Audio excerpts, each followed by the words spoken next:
আল্লাহ স্বয়ং আপনারা আমারে বলে যায়, তাহলে কোন কাউয়া আছে যে আপনারে বাঁচাবে? কথা কয় না। এমন খারাপ নাকি আপনাদের? কোন নেতা আছে আপনার? আল্লাহ যদি আপনারে ভুলে যায় যে আপনার হাত ধরে টেনে নিয়ে জান্নাতে যাবে, এমন কোন পাওয়ারফুল নেতা কি আর পাওয়া যাবে? এতটুকুন মনে হয় বুঝতে পারেন, পাওয়া যাবে? তাহলে আমাদের কোরআনের পক্ষে থাকতে হবে নাকি বিপক্ষে? কোরআন আছে যেখানে, আমরা থাকবো সেখানে।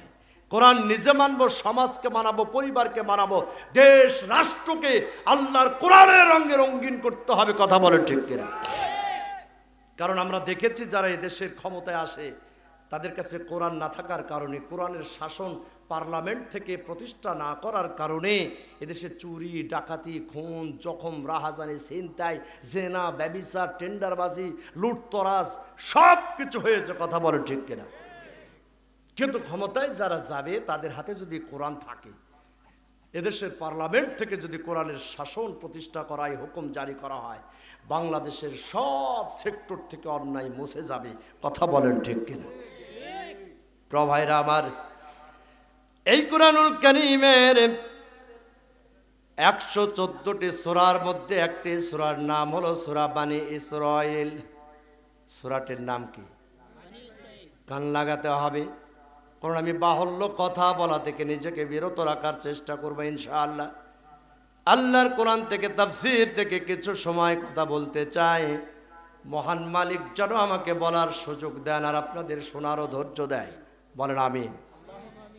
37 নম্বর আয়াতে কারিমা, এটি একটি মিরাজ থেকে পাওয়া বিশ্ব নবীর একটি উপহার। আরবিতে এটি কোন মাস চলছে বলতে পারবেন? রজব মাস। কোন মাস? এটি আমাদের মনে থাকে না, খালি পহেলা বৈশাখ কখন আসবে ওই ধান্দায় থাকে। হ্যাঁ, বৈশাখের ধান্দায় থাকি, ইলিশ আর পান্তা ভাত খাওয়ার লোভে থাকি, গান বাজনা করি। যে এখনো মেলা হচ্ছে না, ঢোলক বাজতেছে আপনাদের এলাকায়, মেলা খেলা হচ্ছে কিনা কন? আমি আসতে শুনলাম ঢোলকের বাজনা। আহা, আমার বিশ্বাস যে এখানে যা মানুষজন বসে আছে কয়েক গুণ বেশি মুসলমান ওই জায়গায় আছে। এটা কি বিশ্বাস করেন আপনারা? তাহলে আপনি এবার বলেন, ওর নামও আব্দুর রহমান, ও মুসলমানের ঘরের সন্তান, আপনি মুসলমানের ঘরের সন্তান। ও গানের ডুবি তবলার আড্ডায় বসে আছে আর আপনি কোরআনের আড্ডায় বসে আছেন। নাজাত কার হবে বলেন তো? এই লোকজন কথা বলে না, আমার ভাষা বুঝতে কি কোনো অসুবিধা হচ্ছে? শীত সারা বডিতে লাগলে মুখটা তো খোলা আছে, কথা বল না। আমার প্রিয় ভাইয়েরা, কোরআন ছেড়ে দিয়ে যারা গান বাজনা, অন্যায় অনাচারের সাথে যুক্ত যারা থাকবে, আল্লাহ তাদের যতই মুসলমানের ঘরে জন্ম হোক না কেন ওদের কোনো নাজাত নাই। এজন্য তো আমাদের বাংলাদেশে খালি আমরা গণি 92% মুসলমান। এগুলো আন্দাজি, ভাওতাবাজি। 92% মুসলমান না, খাঁটি মুসলিম যদি 20% বাংলাদেশে থাকতো, তাহলে এই বিশাল বিশাল মূর্তি আমাদের এই দেশের বিভিন্ন জায়গায় বানায়া আমাদের এই বিপদে ফেলতে পারতো না। এলাকার নামে মুসলমান, কামের গোষ্ঠী না। প্রভাইরা ভাই, তো সূরা বানী ইসরাঈলের 37 নম্বর আয়াত বিশ্ব নবীর একটি উপহার, যেটি মিরাজ রাত্রিতে পেয়েছিলেন। এটি হলো আরবিতে রজব মাস। রজব মাসের 26 তারিখ দিবাগত রাত্রিতে বিশ্ব নবীজি দুনিয়া থেকে সপ্তম আসমান পাড়ি দিয়ে মহান রবের সান্নিধ্যে চলে গিয়েছিলেন। সুবহানাল্লাহ। আগামীকাল বলে আমার প্রিয় ভাইয়েরা, চলুন কান লাগান। মিরাজ থেকে বিশ্ব নবীজি আল্লাহ রাব্বুল আলামিনের কাছ থেকে 14টি উপহার পেয়েছিলেন। কয়টি? এই 14 দফা 14টি উপহার নিয়ে নবীজি দুনিয়াতে এসেছিলেন জগৎবাসীর কল্যাণের জন্যে। এই 14টি উপহারের মধ্যে সূরা বানী ইসরাঈলের 37 নম্বর আয়াতে কারিমা একটি উপহার। এই একটা উপহার নিয়ে আমি আপনাদের সাথে কথা বলতে চাই। আমার নবী মুহাম্মদ রাসূলুল্লাহ সাল্লাল্লাহু আলাইহি ওয়াসাল্লাম, প্রিয় রাসূলের সাহাবায়ে কেরাম প্রশ্ন করলেন, নবী গো, আপনার জীবনে মিরাজ কেমনে হয়েছিল আমরা জানতে চাই। আল্লাহ রাসূল বলেন, আমার সাহাবারা, আমি ঈশার নামাজ আদায় করার পরে কাবা ঘরের মধ্যে আমি একটু হিলান দিয়েছি, কাত হয়ে শুয়েছি। সারাটা দিনের ক্লান্তির কারণে কখন যেন আমার চোখে ঘুম এসে গেছে, আমি ঘুমিয়ে পড়েছি। গভীর ঘুমে আচ্ছন্ন হয়ে গেলাম। হঠাৎ করে বিকট একটা আওয়াজ হলো, আমার ঘুমটা ভেঙে গেল। আমি মনে করলাম কেউ হয়তো মহা বিপদে পড়েছে। আমি এবার চতুর্দিকে খুঁজতে লাগলাম, কার এত বড় বিপদ হলো, কেন এত বড় বিকট আওয়াজ হলো। ডানে তাকালাম, কাউরে দেখতে পেলাম না। বামে তাকালাম, কাউরে দেখতে পেলাম না। সামনে পিছনে কাউরে দেখতে পেলাম না। আমি কাবার ঘরের দরজা খুলে বাহিরে বের হয়ে দেখলাম কাবার চত্বরে একটা প্রাণী দাঁড়ানো আছে, বাঁধা আছে। ওই প্রাণীটা দেখতে আমাদের সমাজের অনেকটা গাধার মতো। ওই প্রাণীটির নাম হলো বোরাক। কি নাম? বোরাক শব্দটি আরবি, এটি বারকুন শব্দ থেকে এসেছে। এর অর্থ হলো বিদ্যুৎ চমক।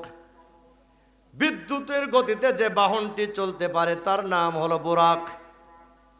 নবীজিকে ইশারা করে বলা হলো, আপনি এই বাহনের উপরে উঠে বসেন। আল্লাহর নবী মুহাম্মদ রাসূলুল্লাহ সাল্লাল্লাহু আলাইহি ওয়াসাল্লাম তিনি বাহনে উঠে বসলেন। বাহনটা একটানা ছুটতে লাগলেন কাবা ঘর থেকে বাইতুল মুকাদ্দাসের দিকে। সুবহানাল্লাযী আসরা বিআবদিহি লাইলাম মিনাল মাসজিদিল হারাম ইলাল মাসজিদিল আকসা। বলেন আল্লাহু আকবার। মহামহিমাময় পবিত্রময় সত্তা তো তিনি, যিনি তার প্রিয় বান্দা মুহাম্মদ সাল্লাল্লাহু আলাইহি ওয়াসাল্লামকে ইসরা করিয়েছেন, ভ্রমণ করিয়েছেন, রাত্রিকালীন ভ্রমণ করিয়েছেন মসজিদে আকসা, মসজিদে হারাম থেকে মসজিদে আকসা পর্যন্ত, কাবা ঘর থেকে ফিলিস্তিনের মসজিদে ওই আকসা যেটাকে বাইতুল মুকাদ্দাস বলা হয় এই পর্যন্ত ভ্রমণ করিয়েছেন। কাবা ঘর থেকে বাইতুল মুকাদ্দাস পর্যন্ত এই ভ্রমণকে বলা হয় ইসরা, রাত্রিকালীন ভ্রমণ। আর বাইতুল মুকাদ্দাস থেকে যে ঊর্ধ্ব আকাশে গমন করেছিলেন সেইটিকে বলা হয় মিরাজ। নবীজিকে নিয়ে বোরাক ছুটতে শুরু করলেন। প্রিয় নবীজি ছুটতে শুরু করলেন। কিছু দূর গিয়ে ডান দিক থেকে কে যেন ডাক দিল, মোহাম্মদ একটু দাঁড়াও, তোমার সাথে আমার একটু কথা আছে, একটু দাঁড়াও। নবীজি দাঁড়াতে চাইলেন, কিন্তু বাহন তো দাঁড়ায় না, গেট লক সার্ভিস চলে যাচ্ছে। প্রিয় নবীর মনটা খারাপ হয়ে গেল। লোকটা হয়তো বিপদে পড়েছে, আমার কাছে সাহায্য চাইতে চেয়েছিল, কিন্তু বাহনটি দাঁড়ালো না। আবার কিছু দূর যাওয়ার পর বাম দিক থেকে কে যেন ডাক দিল। আল্লাহ রাসূল সাল্লাল্লাহু আলাইহি ওয়াসাল্লাম দাঁড়াতে চাইলেন, কিন্তু বাহনটা দাঁড়ালো না, তিনি চলে গেলেন। মনটা খারাপ হয়ে গেল। কিছু দূর যাবার পর রাসূল সাল্লাল্লাহু আলাইহি ওয়াসাল্লাম দেখলেন तमाम পৃথিবীর সৌন্দর্য নিয়ে একটা মহিলা সামনে দাঁড়িয়ে রাসূলকে বললেন, মুহাম্মদ তুমি দাঁড়াও, তোমার সাথে আমার কিছু কথা আছে, কথা বলতে চাই। কিন্তু এই বোরাক বাহন কোথাও দাঁড়ালো না, একটানে চলে গেল। রাসূলের মনটা খারাপ হয়ে গেল। ডান দিক থেকে ডাক দিল, বাম দিক থেকে ডাক দিল, সামনে একটা মহিলা বিপদে পড়েছিল, ডাক দিল। আমি তাদের কিছুই করতে পারলাম না। এই বাহনটা এক চোখে চলে গেল মসজিদে আকসা, ফিলিস্তিনের বাইতুল মুকাদ্দাসের চত্বরে। বলেন সুবহানাল্লাহ। হযরতে জিবরিল আলাইহিস সালাম এইবার ওখানে হাউজে কাউসারের পানি নিয়া, এক পেয়ালা দুধ নিয়া রাসূলকে রিসিভ করার জন্য দাঁড়িয়ে আছেন। আল্লাহ রাসূল সাল্লাল্লাহু আলাইহি ওয়াসাল্লামের বাহন যখন পৌঁছে গেল, জিবরিল আলাইহিস সালাম প্রিয় নবীকে রিসিভ করে নিলেন, দুধ পান করালেন। অনেক ইতিহাস সেখানে আছে। রাসূলের মন খারাপ, মুখে কোনো হাসি নাই। জিবরিল আলাইহিস সালাম বলেন, ওগো আল্লাহ রাসূল, আপনার মন কেন খারাপ? রাসূল সাল্লাল্লাহু আলাইহি ওয়াসাল্লাম তখন রাস্তার মধ্যে ঘটে যাওয়া ঘটনাগুলো জিবরিল আলাইহিস সালামের কাছে বর্ণনা করলেন। জিবরিল আলাইহিস সালাম শুনে বললেন, ইয়া রাসূলুল্লাহ, ইয়া হাবিবাল্লাহ, আপনার মন খারাপ করার কোনো কারণ নেই। তার কারণ হলো ডান দিক থেকে যে ডাক দিয়েছিল সে ছিল ইহুদি, আপনি যদি ওখানে দাঁড়াতেন আপনার উম্মতেরা ইহুদি হয়ে যেত, বলেন নাউজুবিল্লাহ। না দাঁড়ায় ভালো করছেন। বাম দিক থেকে যে ডাক দিয়েছিল সে ছিল খ্রিস্টান। আপনি যদি দাঁড়াতেন আপনার উম্মতেরা খ্রিস্টান হয়ে যেত। সামনে যে নারীটি দাঁড়িয়েছিল প্রকৃতপক্ষে সেটি কোনো মানুষ না, ওটি ছিল দুনিয়া। দুনিয়া তার রূপ সৌন্দর্য নিয়ে দাঁড়িয়েছিল। আপনি যদি ওই জায়গায় দাঁড়াতেন আপনার উম্মতেরা আখিরাতকে ভুলে গিয়ে দুনিয়ার পিছনে ছুটে বেড়াতো, দুনিয়ার লোভ লালসায় মত্ত হয়ে যেত, ওদেরকে আর খুঁজে আপনি পেতেন না। রসুলের ব্যাখ্যা শোনার পরে আল্লাহ রসুলের মনটা কিছুটা হলে শান্ত হয়ে গেল। বাইতুল মুকাদ্দাসের মধ্যে তিনি প্রবেশ করলেন। তামাম পৃথিবীতে যত নবী রাসূল প্রেরণ করা হয়েছিল আল্লাহর হুকুমে সব নবী রাসূলের আত্মাকে সেখানে উপস্থিত করা হয়েছিল। আল্লাহ রসুলের ইমামতিতে সমস্ত নবী রাসূল সেখানে নামাজ পড়েছিলেন। পৃথিবীর জমিনে যত নবী রাসূল আল্লাহ পাক প্রেরণ করেছিলেন সমস্ত নবী রাসূলদেরকে নিয়ে আমার রসুল সেখানে 2 রাকাত নামাজের ইমামতি করলেন।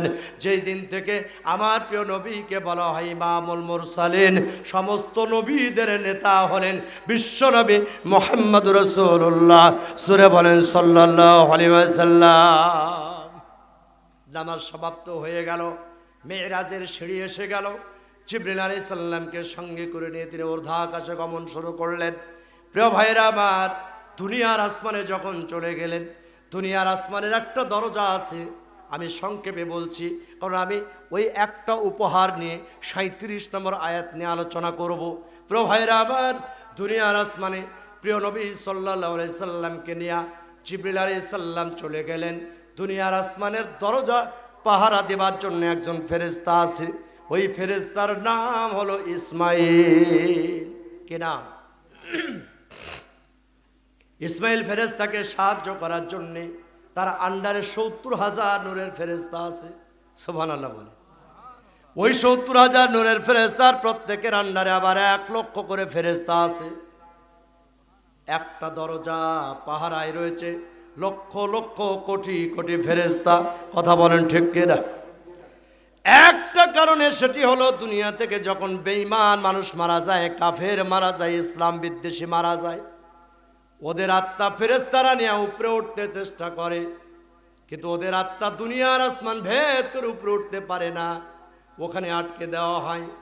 আমার আল্লাহ বলেছেন, বান্দারে, পাপী বান্দাদের আত্মা উপরে ওঠা ওই রকম অসম্ভব যেমনি করে একটা সূচের ছিদ্রের মধ্য দিয়ে ওট প্রবেশ করা অসম্ভব। সূচের ছিদ্রের মধ্য দিয়ে একটা ওট প্রবেশ করা যেমন অসম্ভব, দুনিয়ার আসমানের দরজা ভেদ করে পাপী বান্দাবান্দীদের আত্মা উপরে ওঠাও ঠিক ওই রকম অসম্ভব। কথা বলেন ঠিক কিনা? আমার ভাইয়েরা, মা বোনেরা, প্রিয় রসুল সেখানে গিয়ে সালাম দিলেন। ইসমাইল ফেরেশতা ডাক দিয়ে বলে, ওগো ভাই জিবরাইল, আপনার তো উপরে যাবার অনুমতি আছে, কিন্তু আপনার সাথে যে দুনিয়ার মানুষ আছে তার কি উপরে ওঠার জন্য অনুমতি আছে নাকি আমি জানতে চাই। সুবহানাল্লাহ বলবেন না? জিবরাইল আলাইহিস সালাম বলেন, ওগো ভাই ইসমাইল ফেরেশতা, শোনো, আমার তো সিদরাতুল মুনতাহা পর্যন্ত যাবার ব্যাপারে আমার ক্ষমতা আছে, কিন্তু আমার সাথে যে মানুষটি আছেন আল্লাহর আরশে আজিম পর্যন্ত ভ্রমণ করার জন্য আল্লাহ তারে পাসপোর্ট ভিসা দিয়ে দিয়েছে। সুতরাং দরজা খুলে দাও। দরজা খুলে দেওয়া হলো। প্রিয় নবীজি দুনিয়ার আসমানে উঠে গেলেন। দুনিয়ার আসমানে গিয়ে তিনি লক্ষ্য করে দেখলেন একজন মানুষ নুড়িছুড়ি হয়ে বসে আছে। এই মানুষটি হযরত আদম আলাইহিস সালাম। রাসূল তারে সালাম দিলেন। আদম আলাইহিস সালাম সালামের জবাব দিলেন। পরিচয় পর্ব হয়ে গেল।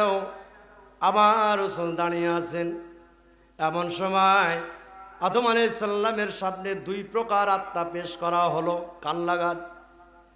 এক প্রকার আত্মার শরীরটা পবিত্র, পোশাকগুলো সাদা। আদম আলাইহিস সালাম বললেন, এই আত্মাগুলো পবিত্র এবং এদের পোশাকগুলো পবিত্র, এদের জায়গা হলো ইল্লিনে। ইল্লিন 4 সপ্তম আসমানের উপরে অবস্থিত ইল্লিন নামক জায়গা। ইল্লিনে যাদের নামের তালিকা লেখা হয় ওই তারা সকলেই আল্লাহ পাকের জান্নাতে চলে যাবে। আর এক প্রকার আত্মা পেশ করা হলো। আদম আলাইহিস সালাম বললেন, এদের বডি স্ট্রাকচার, চেহারাটা, এদের দেহটা যেমন অপবিত্র, এদের পোশাকটাও ঠিক অপবিত্র। এদের জায়গা হলো সিজ্জিনে। সিজ্জিনটা হলো সপ্তম জমিনের নিচে একটা দপ্তরখানা, যেখানে জাহান্নামীদের নামের তালিকা লেখা হয়। আদম আলাইহিস সালাম যখন এভাবে দুইটা দৃশ্য দেখালেন, আমার রাসূল দেখতে পেলেন। জিবরিল আলাইহিস সালামকে বললেন, ওগো ভাই জিবরিল, বলে দাও এইরকম দুই শ্রেণীর মানুষকে দেখানোর উদ্দেশ্যটাকে। জিবরিল আলাইহিস সালাম বলেন, প্রাণের নবী, আপনার উম্মতের মধ্যে তথা তামাম দুনিয়াতে দুইটা দল থাকবে। একটা হলো ইল্লিনে যাবার, আরেকটা হলো সিজ্জিনে যাবার। একটা হলো ডানপন্থী, আরেকটা হলো বামপন্থী। একটি হলো জান্নাতের দলের লোক, আরেকটা হলো জাহান্নামের দলের লোক। কথা বলেন ঠিক কিনা? একটা হলো হিজবুল্লাহ, আল্লাহর দলের লোক, আরেকটা হলো হিজবুল শয়তান, শয়তানের পক্ষের লোক। সুতরাং দুনিয়াতে দল আছে মাত্র দুইটা, একটা হলো আল্লাহর দল, আরেকটা হলো শয়তানের দল। কথা বলেন ঠিক কিনা? আল্লাহর পথের প্রতীক হবে যারা, আল্লাহর জান্নাত পেয়ে ধন্য হবে তারা। আর শয়তানের পথের প্রতীক হবে যারা, জাহান্নামে গিয়ে কপাল পোড়াবে তারা। বলুন হুজুর দলিল দেন। এই যে দুইটা শ্রেণীর মানুষ আছে, এর দলিল দেন। আল্লাহ পাক বলছেন, আল্লাযীনা আমানু ইউকাতিলুনা ফি সাবিলিল্লাহ ওয়াল্লাযীনা কাফারু ইউকাতিলুনা ফি সাবিলিত তাগুত। আল্লাহ বলছেন, যারা ঈমানদার তারা সংগ্রাম করে আল্লাহর পথে, আর যারা কাফির তারা সংগ্রাম করে তাগুতের পথে। তাগুত ওই শক্তি যে নিজে ইসলাম মানে না, অন্য কেউ মানতে দেয় না, ওই শক্তির নাম হলো তাগুতি শক্তি। আমার সমাজে আছে না? নাই? কথা কন না কেন? নিজেরাও ইসলাম মানে না, অন্যকে মানতে দেয় না, নিজেরা আল্লাহর জমিনে কোরআনের আইন চায় না, এবং যারা চায় তাদেরকে ফাঁসিতে ঝুলিয়ে হত্যা করে। প্রিয় ভাইরা আমার, ওরাই হলো তাগুত। যারা ওই পথে রাজনীতি করবে তারা জাহান্নামে যাবে। আর ইমানদারেরা আল্লাহর জমিনে আল্লাহর দিন প্রতিষ্ঠার সংগ্রাম করতে চায়। কথা বলেন ঠিক কিনা? বুঝলে ভালো, না বুঝলে আর কিচ্ছু করার নাই। বলবেন হুজুর, ইমানদারদের দলে থাকলে যে মাল খাওয়া হয় না, আর অন্য দলে থাকলে যে মাল খাওয়া হয়, তুমি মাল যত খাবে বিপদ তোমার তত হবে। কথা বলেন ঠিক কিনা? এই কথায় তো মিজানুর রহমান আজহারি বলার কারণে দুনিয়ার সব জালিমেরা এবার মুখ খোলা শুরু করে দিছে। প্রিয় ভাইরা আমার, কোরআনের হক কথা যদি আপনার গায়ে লাগে, আমাদের করার কিছু নাই। দুনিয়াতে দল আছে দুইটা, একটা হলো ইমানদারদের দল, আর একটা হলো তাগুতের দল। ইমানদারদের দল করবে যারা আল্লাহর জমিনে কোরআনের আইন চাইবে তারা, আর তাগুতের দল করবে যারা তারা নিজেরাও আল্লাহর আইন মানবে না, অন্য কেউ মানতে দিবে না, বরঞ্চ যারা আল্লাহর আইন চাইবে তাদের শাস্তির জন্য আয়না ঘর বানাবে। কি বলেন ঠিক কিনা? আয়না ঘর, কি নাম দিছে আয়না ঘর। আমার প্রিয় ভাইয়েরা, রাত গভীর হতে চলেছে। সুতরাং ইমানদারদের পক্ষে সংগ্রাম করতে আমরা রাজি আছি তো ইনশাআল্লাহ? আল্লাহ যেন তৌফিক দান করেন, বলুন আমিন। এভাবে বিশ্বনবীজি দুনিয়ার আসমান ছেড়ে চলে গেলেন দ্বিতীয় আসমানে, তৃতীয় আসমান, চতুর্থ, পঞ্চম, ষষ্ঠ, সপ্তম আসমান পাড়ি দেয়া তিনি চলে গেলেন সিদরাতুল মুনতাহা। একেবারে শেষ প্রান্তে তিনি চলে গেলেন। সেখানে বিশ্বনবীজি একটি নহর দেখতে পেলেন, ওই নহরের নাম সালসাবিল। নহরে সালসাবিল তিনি দেখতে পেলেন। এই নহরে সালসাবিলের আবার দুইটা শাখা, নহরে রহমত, নহরে কাউসার। রসুল এই দৃশ্যগুলো দেখলেন। আমার প্রিয় ভাইরা, জান্নাত জাহান্নাম রসুলকে দেখানো হলো। এইবার তিনি রফরফ বাহনে চড়ে ৭০,০০০ নূরের পর্দা অতিক্রম করে তিনি আর সে মহল্লায় মহান রবের সান্নিধ্যে চলে গেলেন। কিন্তু আল্লাহকে দেখতে পাননি। আল্লাহর সামনে এবং রসুলের সামনে একটা পর্দা ছিল, যেন দুটো ধনুকের মাঝখানে একটা দড়ির ব্যবধান। এত নিকটবর্তী জায়গায় আল্লাহ এবং প্রিয় নবী মুহাম্মদ রাসূলুল্লাহ সাল্লাল্লাহু আলাইহি সাল্লাম পৌঁছে গেলেন। কুশল বিনিময় হলো, আল্লাহ এবং রসুলের অনেক গল্প গুজব সেখানেও হলো, আল্লাহর সাথে প্রিয় নবীজির দিদার হলো। পর্দার অন্তরাল থেকে কথার দিদার হয়ে গেল। নবীজি চলে আসবেন দুনিয়ায়। আল্লাহ বলেন, প্রিয় হাবিব, আমার দরবার থেকে কেউ তো খালি হাতে ফিরে যায় না। আমার দরবার থেকে কেউ খালি হাতে ফিরে যায় না। দুনিয়ার বান্দা যখন আমার কাছে হাত উত্তোলন করে, আমি রব্বুল আলামিন তাদের হাতটাকে খালি হাতে ফেরত দিই না। সুবহানাল্লাহ বলেন। দুনিয়ার পাপী বান্দা যখন রাতের আধারে যায় নামাজে বসে চোখের দুপোটা পানি ফেলে আমার কাছে কাঁদে, আমি আল্লাহ তার জীবনের গুনাহ খাতা মাফ করে দিই, গুনাহগুলো তার আমল নামে আর রাখি না। সুবহানাল্লাহ বলবেন না? তার মানে দুনিয়ার কোনো বান্দা বান্দি যদি আমার দরবারে এসে ধন্না দেয়, আমার কাছে কিছু চায়, আমি রব্বুল আলামিন তারে খালি হাতে ফেরত দিই না।